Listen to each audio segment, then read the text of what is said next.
Y'all read the title, so you know what we're getting into in this video. We kick out this 2004 episode of Raw as we kick it off with our show intro alongside with a PNG of Eugene, the fade to black into GOAT intro song of all time for Raw right here as the pyro starts going crazy. JR also mentions that Eric Bischoff, the Raw general manager, is on vacation or some shit, and Eugene will be in charge for this episode of Raw. Ric Flair starts making his way down to the ring, where we then see that Jerry Lawler, Stacy Keibler, Tajiri, a ref, Jonathan Coachman, and Tyson Tomko are in the ring with a bunch of chairs set up like a GCW spot. We then get more pyro with Chris Jericho, who is getting a standing ovation from his hometown in Winnipeg, Manitoba. Our tonight's Raw GM, Eugene, then comes out, starts getting super happy at the fans, and welcomes them to the show. Eugene keeps jumping on an invisible trampoline, and I'm not gonna fucking lie, I fucking love Eugene. Look at that face, how could you hate him? Eugene even has a sports coat and a hanky, and he says that he wants Coach to have fun as well. Eugene then adds some more fun into the mix and asks who wants to see a championship match tonight. Eugene then says that everyone in the ring are going to play a game of musical chairs. So hit the music! Our musical chairs game circles us off. Stacy Keibler starts happily walking around, where Jerry Lawler then dumps his crown down and follows her because King is horny. The music stops and Tajiri dives and misses his opportunity to sit down. Coach starts laughing at Tajiri, which then gets him blinded with the mist. Shouldn't have been talking shit. Round 2 starts and Coach is literally walking across the ropes because I'm legally blind. The music stops again and Coach just plants his ass on the canvas and asks. Round 3 and Stacy Keibler steals the last chair. Lawler tries to outsmart the ref by pushing her up, but he's been eliminated. Round 4 and Ric Flair is styling and profiling like his name was fucking Takeoff behind Stacy Keibler for a little bit, until the music cuts and then Flair just straight up pushes Stacy Keibler away from the chair. Round 5 and in the middle of profiling, Tomko and Jericho take the last 2 chairs and Flair is blowing a gasket and stealing the ring apron to the fans chanting Y2J. Final round and you can cut the tension with a bendy straw. Music stops and Jericho yoinks the chair from out under Tyson. Oh my god, I gotta get myself together. Music stops and Jericho yoinks the chair out from under Tyson's Tomko's and then gets gutted with the chair. Jericho then sits the chair out and becomes the last man sitting and has now earned the championship opportunity. Eugene is absolutely ecstatic at his win and he announces that Jericho will challenge Randy Orton for his Intercontinental Championship later tonight. We come back from the break and we got a tag team encounter for our first match. World Tag Team Champions Sylvain Grenier and Robert Conway of La Resistance step into the ring and start singing the Canadian National Anthem to absolutely no one's acclaim. Their opponents, Rhino and Val Venus, sprint down to the ring and our match is kicked off. Team Rhino Venus starts taking control with a double shoulder block. Rhino and Sylvain start giving each other body shots and then Grenier gets a big hammer throw into the corner. Conway bitch slaps Rhino, Rhino starts beating down both of the Frenchmen, and then Sylvain hits the hangman to turn the tides. Sylvain figures out what he's gonna do, and then Rhino rebounds it off an Irish whip with a clothesline for the double down and a hot tag into Venus. Val gets his comeback, knocks Grenier off the apron, and then drops Conway with a full Nelson slam for a 2 count. Grenier interrupts Venus's count, Rhino comes to the rescue and clotheslines Sylvain out of this building. Rhino looks for the gore, but Grenier gets back up to his feet, and then pulls Rhino's balls into the corner post. Venus sets up for a fisherman, but Sylvain then throws a belly kick, allowing La Resistance to hit au revoir and pick up the win in this opening contest. Cut to backstage, Randy Orton, Ric Flair, and Batista of Evolution are roaming the halls of the arena, and Orton says that it's unfair that he is defending the belt tonight and defending against Edge of Vengeance. Ric Flair starts putting himself over, and he gets pissed and says, "And I'm out there playing Ring Around the Rosie!" Randy Orton says, "What the hell is that?" Hey guys, what are you doing? You wanna get in my office? It's really cool. Eugene has a fucking bouncy castle for his fucking office chair. Oh my god, I'm high. Eugene asks Evolution where Triple H is, and Orton tells him that he ain't here, and Eugene reminds him of when Kane attacked him, so Eugene makes him face Kane tonight. Eugene says, You remember when La Resistance beat Rhino and Val Venus? Of course we remember, Eugene. It just happened. Randy Orton's delivery in this promo is making me laugh so much. He's so stone-faced trying to be serious, but come on, he's standing in front of a fucking bouncy castle. Eugene starts playing with action figures in the middle of announcing Ric Flair's tag team title match, and he announces La Resistance versus Ric Flair and Eugene!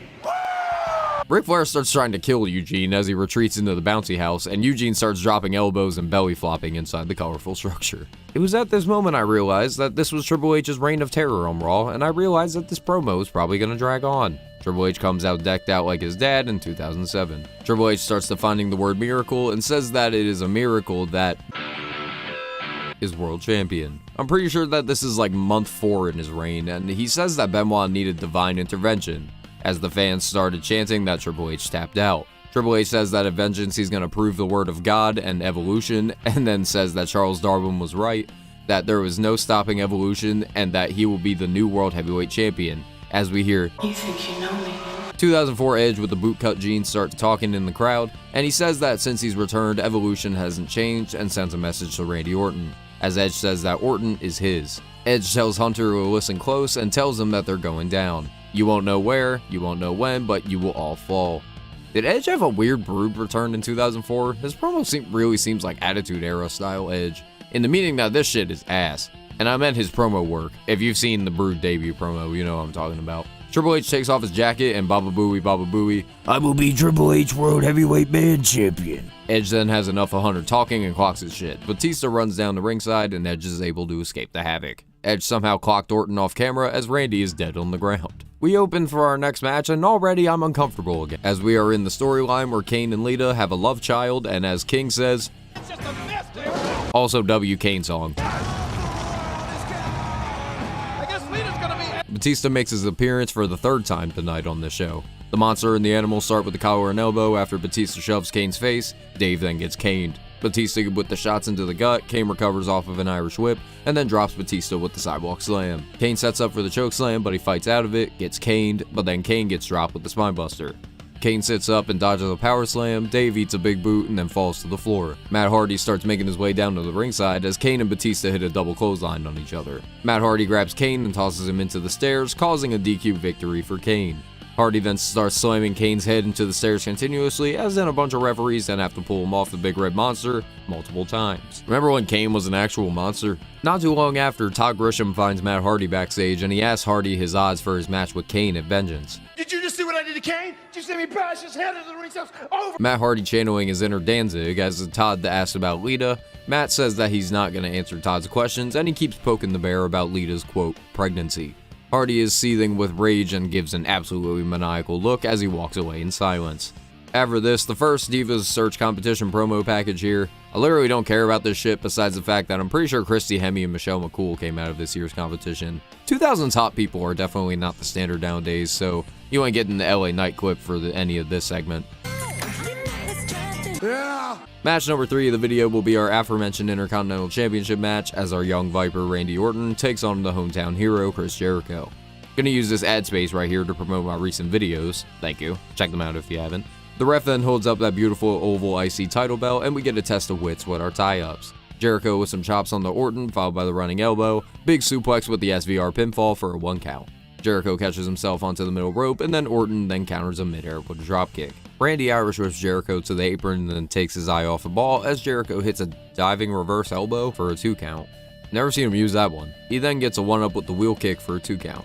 Orton tries for the kitchen sink with Chris countering into the roll-up for the 2. Then he hits a big enziguri, which is then stopped by Orton getting his foot on the rope. Orton gets popped over the top rope and falls to his knee as he sees Drax the Batista marching down from the stage as we go to commercial. We come back and Jericho is doing the 10 count punches, and Batista then pulls down the rope and Jericho suffers a nasty crash. Batista then tosses Jericho into the post with a hammerlock. Orton focuses on the shoulder injury and then he starts wrenching Jericho's arm on the floor with the ropes. After a while, Jericho stops himself into the corner and then the men rebound into double clotheslines, where slowing it down you can see that Jericho got clocked right in the mouth. Jericho with the drop toe hold into the middle rope and then the knee to the back of Orton, where he then sets up for a Walls of Jericho but then gets pushed back. Orton soon drops Jericho with his backbreaker, but it's only a 2 count. Jericho avoids a suplex and then hits the running neckbreaker.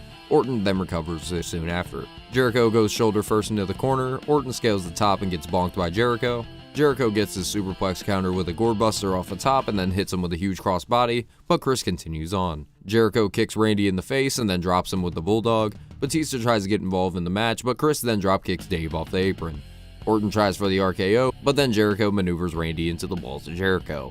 Batista eventually gets up on the apron and knocked off, but that's when Randy rolls him up and puts his legs on the rope and gets away with highway robbery to close this match off. Backstage, Eugene is jumping about, where Triple H then joins him and Triple H trying not the corpse here, as he asks if they have a deal. Eugene agrees, and then Triple H gets buried by the bounce. Triple H, are you okay? Guys, I'm crying. Ric Flair helps Hunter up, and he's mad that Eugene is still his partner, and Triple H says Eugene is going to help them win back the World Heavyweight Championship. Triple H reveals the main event, and Ric Flair team with Triple H and Eugene against Chris Benoit and Edge in a handicap match. That's funny, I don't care who you are. So we come back to the ring, and we have some women's action as Molly Holly, Victoria. Sorry, sometimes some women deserve the Booker T video. Oh yeah, Nydia is here too, and they will compete in a contract on a pole match for the opportunity at the Women's Championship. The Women's Champion Trish Stratus, alongside with Tyson Tomko, joins the team on commentary. Molly with a double clothesline before she gets pulled away by Victoria. Victoria then gets booted to the apron to the floor. Nydia tells Molly to try and climb, but they both decide to move at the same time, and this causes Nydia to elbow Molly down, and then Victoria clocks Nydia with a big roundhouse, and then hits her with the senton leg drop. Molly hair whips Victoria across the ring. Victoria starts firing heavy, but then Molly recovers with the rolling neckbreaker. Nydia with the shoulder tackle into the corner, but she then runs into a big power slam. Holly tosses Nydia into the ring post on the apron. Victoria skins the cat, followed by the dive to the floor on Victoria to end the sequence. Victoria tries to climb, but Molly lights her up a little bit and then drops the Black Widow with the superplex. Nydia takes advantage of her opponents being down and retrieves the contract. I don't think I have to reveal how that match ended for her. And I also didn't know that we would get it very soon, as Trish then has a microphone and she starts shit-talking and says that she would give her a hand, but she can't. Tomko holds the Women's Championship, which I'm pretty sure is the only gold that he held in WWE. And then Nydia gets cracked over the skull with Trish's cast. Trish then says to ring the bell because the stipulation was whenever she was ready. So I guess we got match number 5 as the ref rings the bell and then Trish slowly falls into the pinfall and retains the championship. Well, that was a waste of time. Diva search. I don't give a shit, dude! We then go backstage and we see that Trish and Tomko are walking backstage, and Trish then runs into her longtime foe, Lita. Trish asks Lita about her, quote, pregnancy, and then talks to her about her hormone levels and nausea, and before walking off, she says, They call me a slut. We then cut to Triple H and Eugene backstage, and Triple H is telling Eugene how great he has been of a GM tonight on Raw, and Triple H then manipulates Eugene into thinking that Edge and Chris Benoit are the bad guys. Do with that information of what you will, and he says that Eugene is now a part of Evolution. Hunter is not serious. Hunter says Benoit and Edge are all of the bullies that hurt him, and that he needs to stay angry. As Eugene then gets super fucking psyched, and Eugene is out for blood. Eugene, I can't hear you. Yeah. Let's do this as friends. As best friends. We now move to our main event of the evening, as Evolution comes out, and Triple H is hyping Eugene up for this last match, and Ric Flair doesn't even know what to think. Eugene and World Heavyweight Champion Chris Benoit will start off this handicap debacle. Benoit thinks it's unfair, and then Eugene and Benoit start trying to out-wrestle each other. And one thing I will say, Nick Dinsmore is a pretty decent technical wrestler, so I will love whenever they let him actually, be a wrestler and not just a little gimmick. Eugene keeps getting advice from Triple H in the corner. Benoit says get fucked off the apron, and then Eugene cheap shots Benoit for the tag into Hunter. Triple H hits the facebuster and looks for the pedigree. Benoit counters, knocks Flair off the apron, and then locks the crippler crossface in on Triple H before Eugene can break it up. Soon after, Ric Flair tosses Benoit into the stairs as we cut to our commercials. Triple H works over Benoit with the sleeper hold for a few minutes before Benoit counters it into a back suplex. Edge sinks the hot tag and delivers the fiery offense on Triple H and Flair before he tosses both men into their own back body drop. Edge takes a chance and hits the double clothesline off the top. Edge sets up for the spear and nails Ric Flair. Edge runs off the ropes and Triple H ducks his attack and then knocks Eugene down to the floor. Eugene starts hulking up on the floor and starts his onslaught of assault on Edge's head and neck before his best friend is able to pull him away. Mike Chioda and Triple H try to calm Eugene down while Ric Flair gets an unsuccessful pin attempt. Eugene gets tagged in and starts working Edge's arm, and Eugene starts realizing Edge might be hurt and shows some sympathy. Meanwhile, Evolution try to invade the match where a blind tag to Benoit isn't seen, and this allows Flair to chop Edge as Chioda tries to hold Chris back.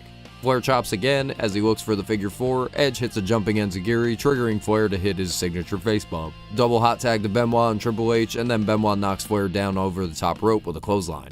Benoit then locks his arms around the game and hits him with the German suplex trifecta. The Rabbit Wolverine looks for the diving headbutt and swan dives onto Triple H's chest, where Flair quickly breaks up the pin. Edge tosses Flair into the barricade, where then Edge goes sailing over the crowd. Benoit, I guess, trips and then accidentally hits Eugene off the apron, triggering a ref bump. Triple H grabs at a chair at ringside, but Benoit then just stops him in his tracks. Benoit picks up a chair, where Eugene then wrestles it away and hesitates before rattling Chris's brain. Benoit tries to reason with Eugene and tells him not to listen to Evolution. Eugene has a heart of gold and leaves the ring, refusing to hit Benoit. Triple H looks for the pedigree, but then Benoit then takes him down to his knees and locks in the sharpshooter. Eugene returns as Triple H is tapping out and decides to hit Benoit in the back with the chair.